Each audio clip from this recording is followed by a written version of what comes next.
my parliamentary colleagues and grassroots advisors in Pasir Ris, Punggol, SMTO, SMS Janil, SMS Desmond Tan, MOS Sun Treling, Mr. Shahril Taha and Ms. Yo Wan Ling.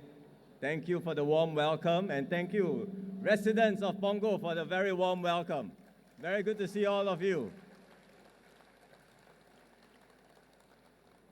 About 2 months ago, I started on a series of visits to different constituencies in Singapore, really to meet and engage Singaporeans directly.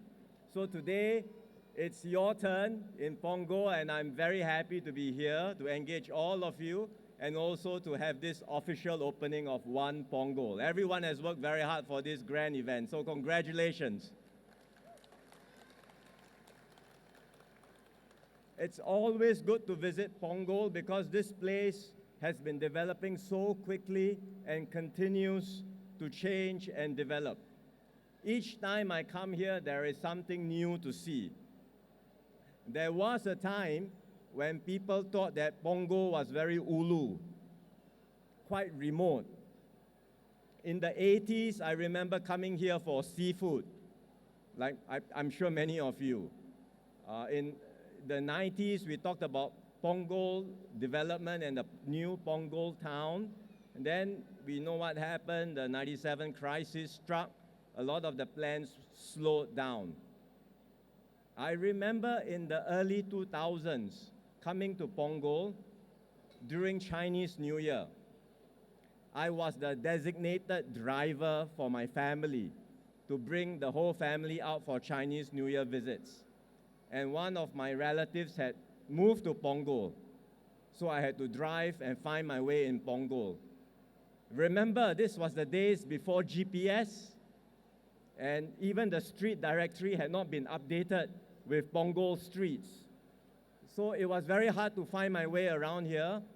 A lot of construction, a lot of empty buildings, even the road signs were not very clear, and I was thinking to myself, goodness, this is really frontier territory.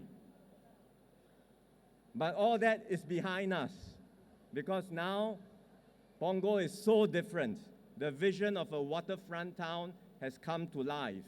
And Punggol is a vibrant place full of young families and so many things to do. Excellent food options, so many recreational and leisure amenities.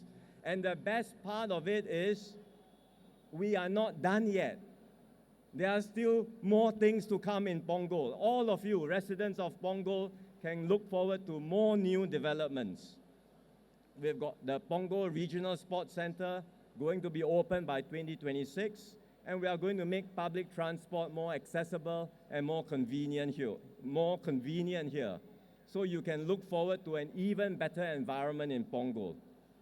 Of course, today, we mark another milestone of Punggol's development, and that's the official opening of One Punggol, an integrated community and lifestyle hub where we bring together community spaces, public services, retail, all under one roof to better serve residents.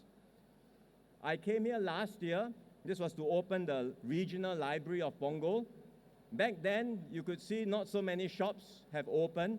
Now, the whole place is full, it's vibrant, residents are everywhere, and I'm glad that One Punggol is serving your needs. Because that's what we designed One Punggol for, to meet the needs of young residents here, especially young families. And there will be many useful services that you can find.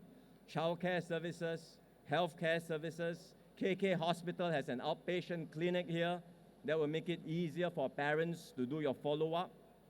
The One Punggol Community Club has moved here. It's a bigger CC with more space, more facilities, and government agencies and social services have all moved here. A lot of agencies, a lot of effort, a lot of people have come together to make One Punggol possible. So let's give all of them a big round of applause to thank them for their hard work.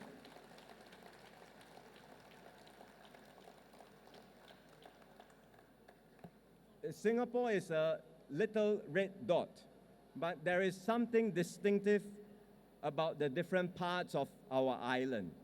It's the places that we grew up with and are familiar with, the shared experiences we have, especially in our formative years, and the emotional connections we build with the people around us. For example, for me, Marine Parade will always have a special place because that's where I grew up. I'm no longer staying there, but you can't take the Marine Parade out of me because those were my formative years. All my memories were around that place. When I first entered politics, I was an MP in Boon Lay in the West. And you can see in the West, they too have their same shared experiences, same memories, something special, charming in the West. Now I represent the Northwest. And in the Northwest also, they take pride in Woodlands, in Marsiling, in the history of their place. It's a very special place for them. And I see that same spirit in Punggol. I've met some of the families walking in. Some of them have been here for some time, nearly 20 years. Others have just moved in. But regardless, there is a deep sense of belonging, and they all love it here. Correct, Punggol residents?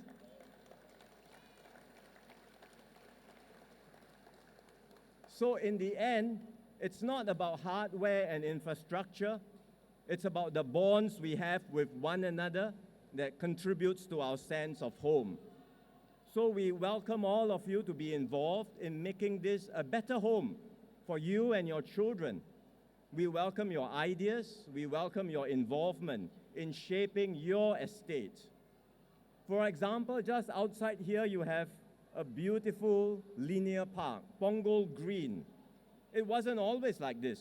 It was an unused walkway under the viaduct, but we thought there was an opportunity to make the space better.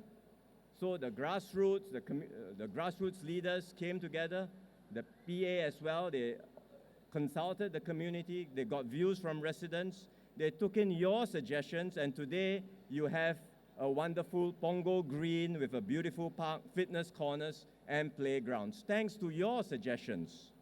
So I encourage all of you to continue to step forward, take ownership and responsibility for your community, and strengthen the bonds you have with one another. There are already many examples of this in Punggol. For example, I learned that a group of about 30 volunteers staying here have signed up to plant vegetables at the level 5 rooftop garden here at One Punggol. The harvested vegetables will be sent to Fo Guang Shan Temple, which will then cook the vegetables and share them with more vulnerable families. So it's a wonderful initiative. So well done to all the volunteers doing this. I'm sure there are many more such examples all over Punggol. The point is, when we come together like this as a community, working closely with each other as well as with the government, we can be more effective. We can get more things done, and we can make this truly a better home for all.